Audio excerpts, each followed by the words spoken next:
Hello everyone. In today's video, I'll be talking about the famous warrior from Mahabharata, Karna, and how did he earn the title of Daanveer. Before getting into the details, I would like to explain what exactly Daanveer means. Literally, Daanveer means a brave warrior who's known for his act of charity and giving donation and alms to the needy and the poor people.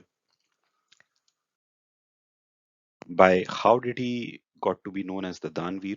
This was a title which was given to him by Krishna, who was the mentor to Arjun and was guiding the Pandavas.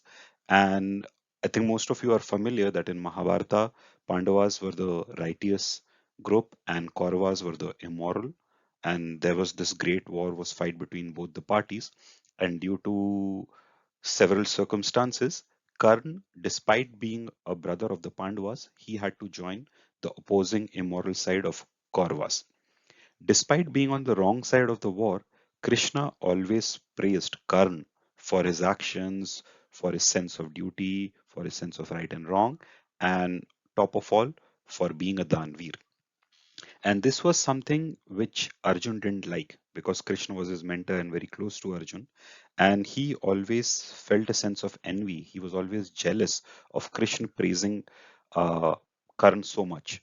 So many times he would ask Krishna that why do you keep praising Karan so much despite him fighting on the wrong side with the Kauravas? So to this, Krishna replied that though he's fighting on the wrong side, but there are many aspects of his personality for which I respect him and why I call him Danveer. To explain this, Krishna shared a couple of incidents about Karn. First was that Karn, he was the son of the sun god Suryadevta, and as since birth he had received a golden armor which was part of his skin, and it had a boon that it could not be broken or penetrated by any weapon, whether a normal weapon, a man-made weapon, or a divine weapon created by the gods. And it made him invincible in the battlefield, and everybody knew that as long as Karn possessed this armor, Arjun cannot beat him. So to overcome this, Indradevta disguised himself as a poor Brahmin and approached Karn during the morning to ask him for donations. This was a trick because everybody knew that Karn was a very generous and he gave donations every day. In fact, he used to perform donations every morning, and without doing the donation, he will not even consume his food. So Indra, disguised as this poor Brahmin, approached him right when he had finished his morning bath and he did not have any money or any belongings on him. And he asked him for to give him some donations. And Karna said that right now I've come for a bath, so I don't have any money with me. If you come with me to the palace, I'll give you whatever donations you need. But the Brahmin insisted that I need it now because I'm getting late, I have to travel, so you have to give me something now, otherwise I'll leave. So Karn said that I can't give you anything now. Is there anything specific you need? Then the Brahmin said that the golden armor you are wearing, then I'll need that. And Karn was perfectly aware that if he will give away his divine armor, it will create a vulnerability and a weakness for him when he'll face Arjun eventually in the battlefield.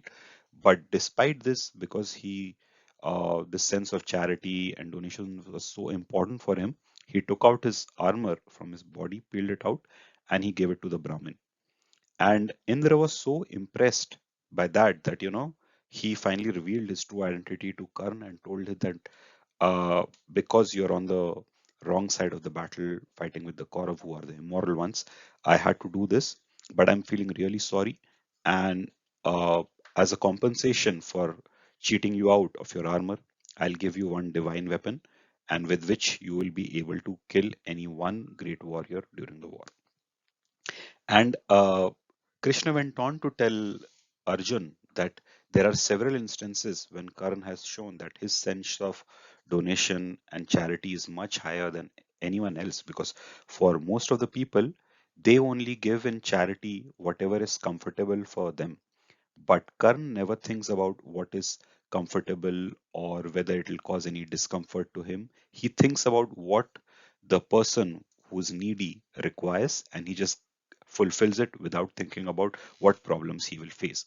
Another incident he shared was that several months back there had been a very severe heavy rainfall in all the area around Indraprasth, and as a result all the wood had become wet, and there was a Brahmin who wanted to conduct a havan, which is a fire ritual where wood needs to be burnt with the chanting of mantra.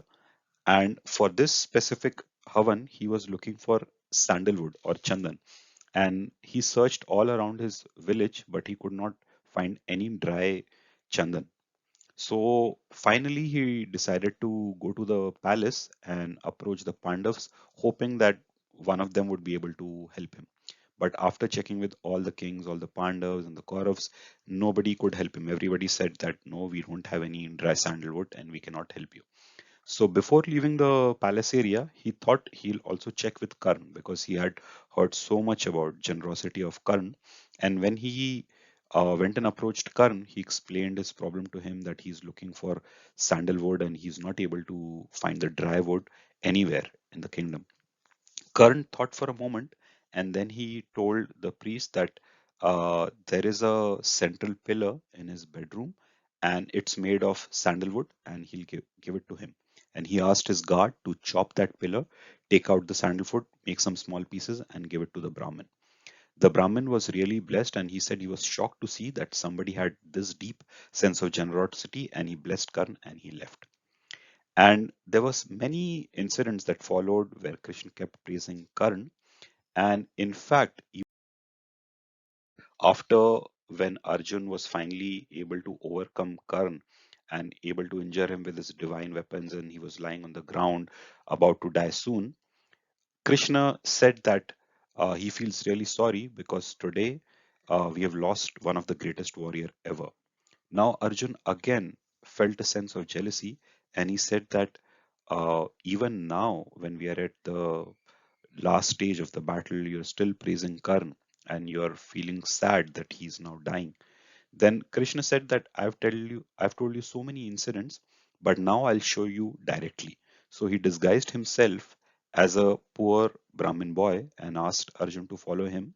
And he approached Karn, who was just about to die. He was lying helpless there on the battlefield, and he said that he needed some money to buy food because he was hungry. Then Karn, in that situation, he thought for a while and he picked up a stone which was lying nearby in the battlefield and he knocked out one of the golden tooth he had in his mouth and he gave it to the poor boy and told him that this would be sufficient for you to get food for some days. And when Arjun saw all this, then he came to Krishna and said that now I've realized that why did you keep praising Karn so much? And now I understand why you call him Daanveer. And now I understand that he truly deserves that title. I hope you liked today's video about Karn, and I'll be making some more videos to share some other insights about how great Karn was. Let me know in your comments if there is any other person from Mahabharata which you would be interested to know about. Thank you.